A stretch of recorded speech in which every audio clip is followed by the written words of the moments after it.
They thought the storm was over, that the GameStop saga was a one-time anomaly.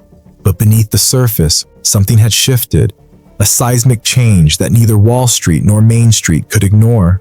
The battle lines had been drawn, but the war was far from over. After the dust settled on the GameStop frenzy, questions lingered. Who truly won? And more importantly, what had the battle revealed about the cracks in our financial system? For Wall Street, it was a wake-up call. For Main Street, it was a taste of power, a glimpse of what could happen when the little guys joined forces. The fallout from the GameStop saga was immediate and chaotic. Hedge funds like Melvin Capital, who had bet billions on GameStop's failure, faced catastrophic losses. But the retail investors didn't emerge unscathed either. Many who joined the frenzy late, driven by FOMO, found themselves holding the bag as the stock price tumbled. For some, it was a harsh lesson in the volatility of the market. For others, it was a symbol of something bigger, a fight for fairness in a system designed to favor the elite. The controversy also put trading platforms like Robinhood under the microscope. Why did they restrict buying during the frenzy? Was it truly a liquidity issue, or were they protecting their powerful partners? These questions sparked outrage and led to congressional hearings, but definitive answers remained elusive. If retail investors are punished for playing the same game as hedge funds, then what does that say about the integrity of our financial markets? The impact of the GameStop saga wasn't confined to the US. It sent shockwaves across global markets. Retail investors in countries like India, Germany, and Japan began to emulate the tactics of our WallStreetBets, organizing online to target heavily shorted stocks in their own markets.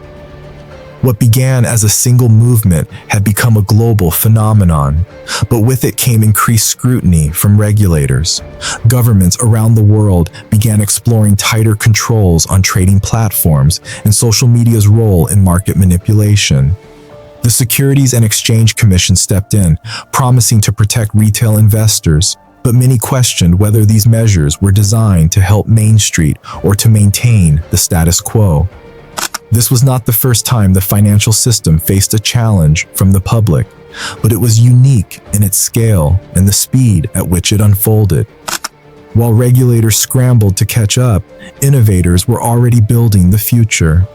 The GameStop saga had highlighted the vulnerabilities of traditional finance, sparking a surge of interest in decentralized finance, or DeFi.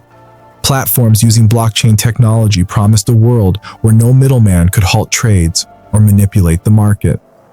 The future of finance is decentralized. Events like GameStop show us that people want transparency and control over their investments.